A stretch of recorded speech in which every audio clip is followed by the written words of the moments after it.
So what are we talking about today? Talking private mortgages. Woohoo! Favorite subject. Yours and mine both. Hey, so we've been getting a lot of questions, and it's actually a big part of our business, private mortgages. So we wanted to talk about, want to talk about the process and get you a little bit more familiar with them, so that we can dispel some of the myths or address some of the questions that we've been having over the past couple of years. So everything that you wanted to know about private mortgages but was afraid to ask, that's what's in this episode of Live TV. Exactly. All right, so we have a couple questions that were sent in to us, so I'll ask the first one. Ready? Okay, so I'm gonna answer that question by first getting rid of my phone. Oh, God. And believe me, this is gonna go on the blooper reel. He just tossed his phone. All right, not sure if that one's going to work. All right, so number two, and the answer to your question, do all mortgage brokers have access to private mortgages? Well, theoretically, yes. And I say theoretically because we all have access to various lenders that do different things, but some may not necessarily have direct access to funds. And what I mean by that is that we can generally access private funds through companies, special purpose corporations that's been set up to fund mortgages, like a MIC. So what a MIC is, or Mortgage Investment Corporation, is it's a special corporation set up under the Income Tax Act just specifically to fund mortgages. They're not as regulated as banks, so a lot of people have access to the parameters that they're able to lend under. I would say most lenders or most brokers actually have access to MICs. Where we differ is that we have actually our own direct access to funds from individual investors, RSPs, and the MIC universe and MIEs.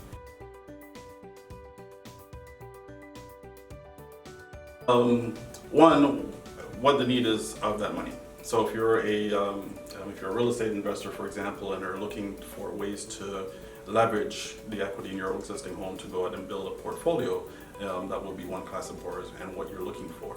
If you're also a real estate investor that's looking for short-term money to fund a renovation project to potentially buy, renovate, and flip, and don't necessarily want to go through the hassle of qualifying with a bank or a financial institution, then that would be another use of the funds. So that's the first consideration. Like, what's the ultimate use of the funds?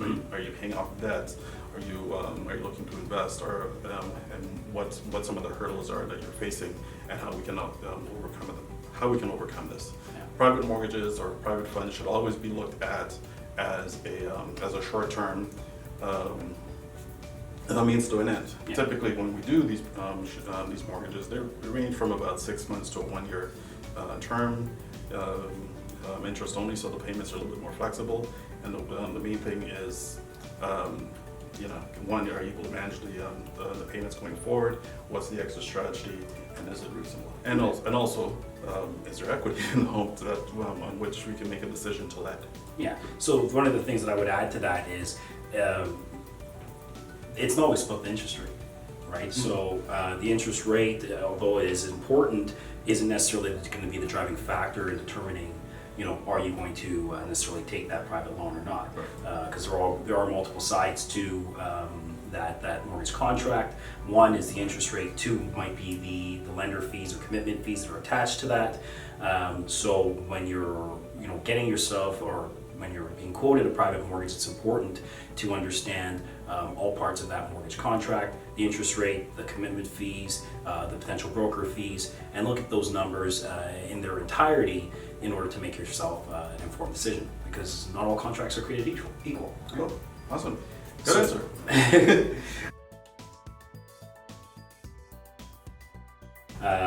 So we did speak to the fact that there might be some lender fees, or there usually is a lender fee associated with a private mortgage. Yeah, but usually not upfront.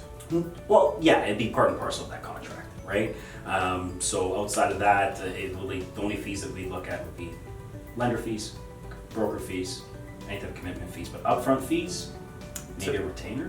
Well, typically just the appraisal, because obviously you want to make sure that there is the property is valued by a third party, qualified third party, like an appraiser, who would provide Current valuation. current value is, to make sure that there's equity in the home, on which the private lender will does make the decision to lend. It's all about equity of private mortgages, and that's usually the first step. And typically, we would ask that to be paid so that we know going in how much the value is, what the loan amount you're looking for, and if there's a good enough or sizable enough cushion to make sure that the lender, from the lender's perspective, that they're protected. Exactly.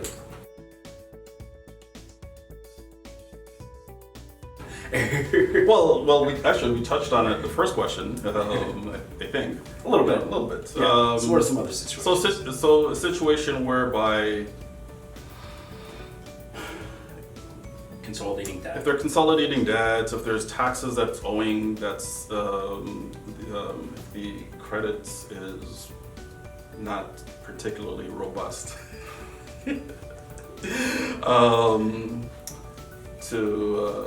To say it in a flowery way,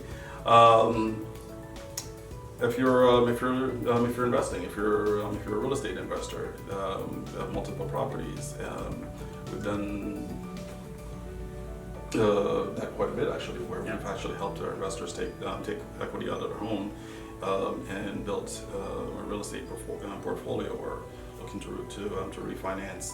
To pull that equity out to do other things, to build a business, or one that I haven't seen in a while, but it does come up from time to time is HST.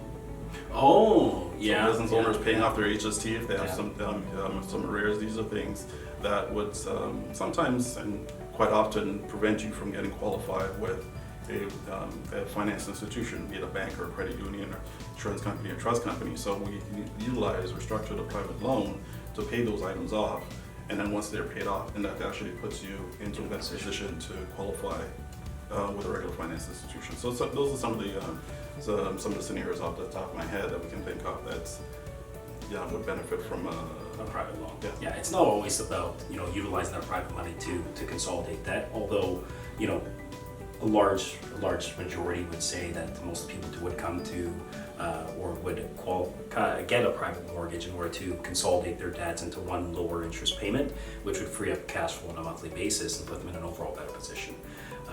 But outside of that, a private mortgage can be used for so many other things.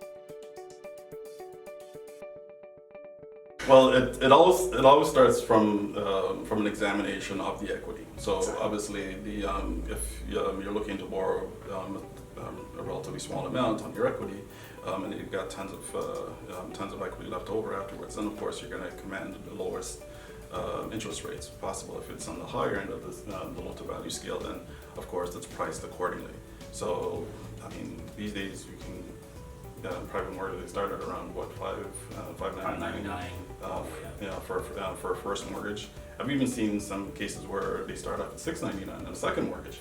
But again, subject to equity, because that's always going to be the determinant for a lender in terms of how they manage the risk. So if the lower the risk, the lower the rate. Theoretically, that's how these things are typically priced. Correct.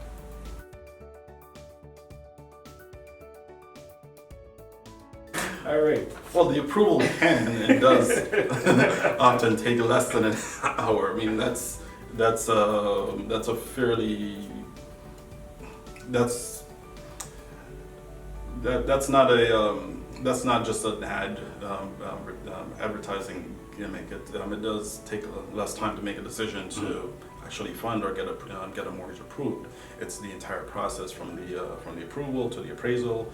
To sometimes we may even do a walkthrough of the property to make sure that the property that's been represented in the appraisal or in the report is actually marketable. Yeah. It's in a good area.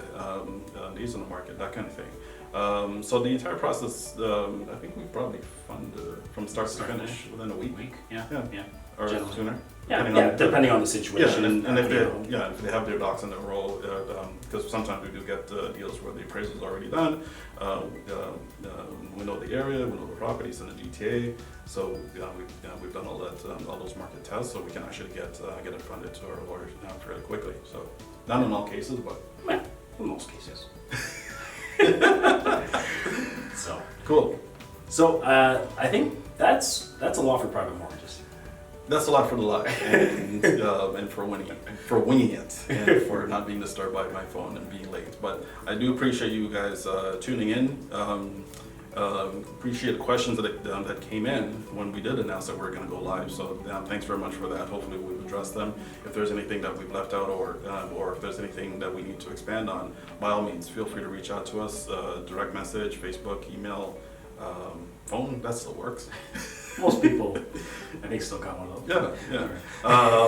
We're always here, we're always accessible, and we're happy to share our knowledge with respect to private mortgages and mortgages in general. So until next time, I'm Clyde Bryant. I'm Roger Grubb. Keeping you informed. Signing off. Take care. Go Raptors.